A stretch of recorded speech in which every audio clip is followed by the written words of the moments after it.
আসসালামু আলাইকুম। বিলকিস কিচেন ব্লকের পক্ষ থেকে আপনাদের স্বাগতম। আজকে আমি করে দেখাবো দোকানের খাস্তা গজা বানানো রেসিপি। বাড়িতে থাকা কিছু অল্প উপকরণ দিয়ে এই গজাটা তৈরি করে দেখাবো। এই গজাটা কোনো অনুষ্ঠানের জন্যও বানাতে পারেন।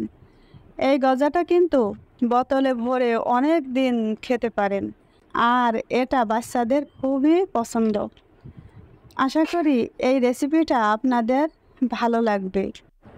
আর আমার এই সহজ রেসিপিটি যদি আপনাদের ভালো লাগে তাহলে একটা লাইক দিন, কেমন হয়েছে কমেন্ট করে জানায়েন, আর সাবস্ক্রাইব করে আমার পাশেই থেকেন নতুন নতুন ভিডিও দেখার জন্য। তো চলুন দেখে নিই পুরা রেসিপিটি। প্রথমে খাস্তা গজা বানানোর জন্য ডো মেরে নেব। তার জন্য একটা বল নিয়ে নিয়েছি। এখন এর ভিতরে 2 কাপ ময়দা দিয়ে দেব। আপনারা চাইলে আটা দিয়েও বানাতে পারেন। এরপর অল্প একটু লবণ দিয়ে দেবো। কোনো মিষ্টি জিনিসে লবণ দিলে মিষ্টির স্বাদটা একটু বেড়েই যায়, এই জন্য অল্প একটু লবণ দিয়ে দেবো। 1 চামচ কালো জিরা দিয়ে দেবো। এরপর আধা চামচ বেকিং সোডা দিয়ে দেবো। এরপর যে কাপে আমি ময়দা দিয়েছি সেই কাপের আধা কাপ ঘি দিয়ে দেব। এখন সব উপকরণগুলো ভালো করে ময়দার সাথে মিক্স করব। এভাবে আস্তে ধীরে ভালো করে ময়দার সাথে মাখতে হবে। অনেকক্ষণ ধরে আস্তে ধীরে এভাবে চটকে চটকে মাখতে হবে। এই ময়দার মিক্সটা যত ভালো হবে তত খাস্তা গজাটা কিসমি হবে। এই জন্য আস্তে আস্তে ধীরে ধীরে ভালো করে মিক্স করতে হবে। তেল আর ময়দাটা এত ভালো করে মিক্স করতে হবে যাতে এমন মোট করলে এমন দলা দলা পেকে যায়। এই জন্য যতক্ষণ না দলা দলা পেকে যায় ততক্ষণ এভাবে মিক্স করতে হবে। এই যে দেখেন এখন আটাটা মুট করা যাচ্ছে, দেখছেন কত সুন্দর মুট করা যাচ্ছে।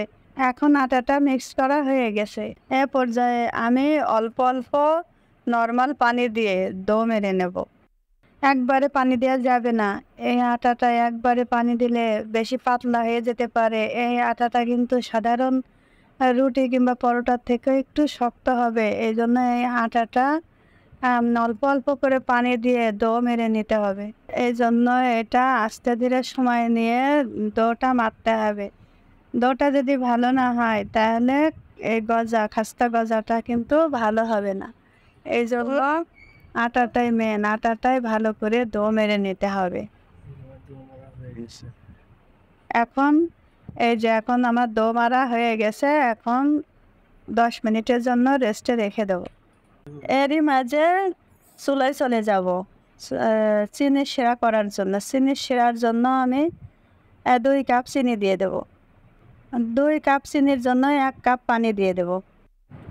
যেহেতু খাস্তা গজার শিরাটা একটু ঘনই হবে, সেই জন্য 2 কাপ চিনির জন্য 1 কাপ পানি দেব।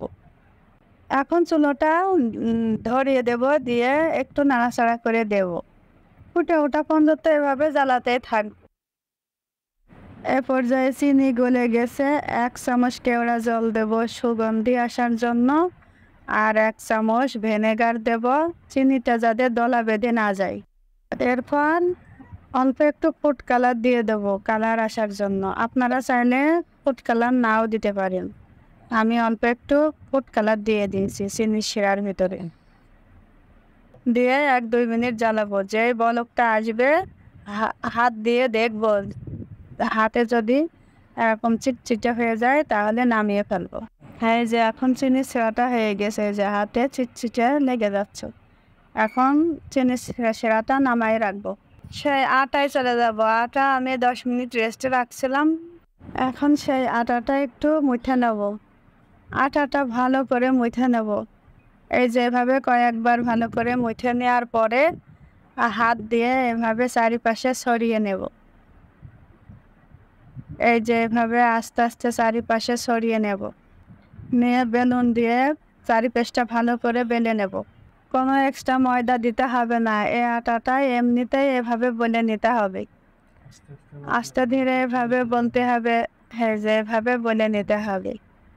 এবার যতটুকু পারেন লম্বা করে নিয়ে মাঝখানতে কেটে নিতে হবে।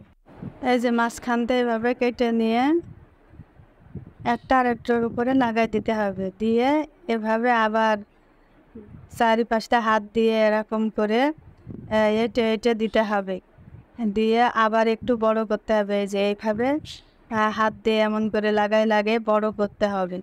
এখন আর একটু বলে নিতে হবে। এভাবে খানিক বলে নিয়ে আবার মাঝখান থেকে কেটে আবার 2 পাশটা জোড়া লাগাতে হবে। এভাবে আমি একের পর এক 4 বার লেয়ার তৈরি করে নেব। লেয়ার তৈরি করা হয়ে গেছে। এখন চারিপাশটা কেটে সাইজ করে নেব। এবার মাঝখানতে 2 ভাগ করে নেব, নিয়ে ছোট ছোট করে কেটে নেব। ছোট ছোট করে কাটলেই কিন্তু দেখবেন ফুলে ফুলে যখন তেলের উপরে দেব ফুলে ফুলে বড় বড় হয়ে যাচ্ছে।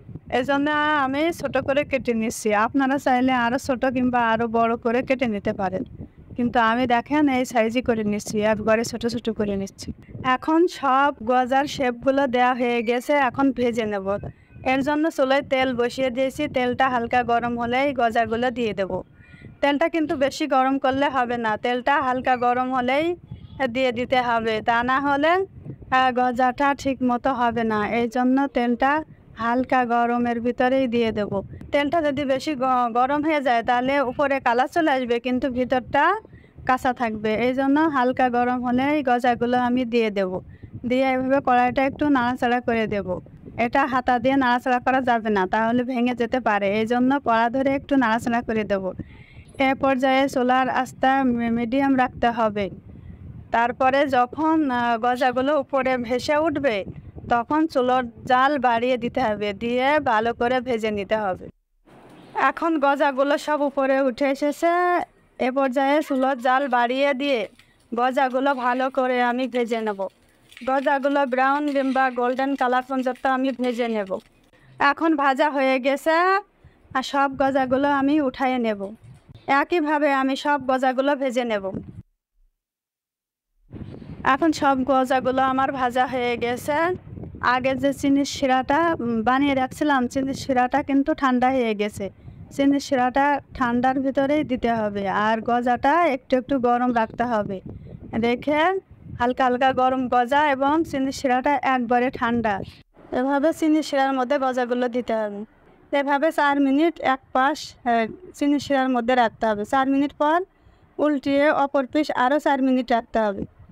এখন দেখেন গজাগুলো চিনির শিরার ভিতরে দিয়ে কত বড় বড় হয়ে গেছে, কালারটাও কত সুন্দর এসেছে। তারপরে উঠায় নিতে হবে। একবারে বেশিক্ষণ চিনির শিরার মধ্যে রাখা যাবে না, তাহলে গজাগুলো বেশি নরম হয়ে যেতে পারে। এখন সব গজাগুলো উঠায় নেব।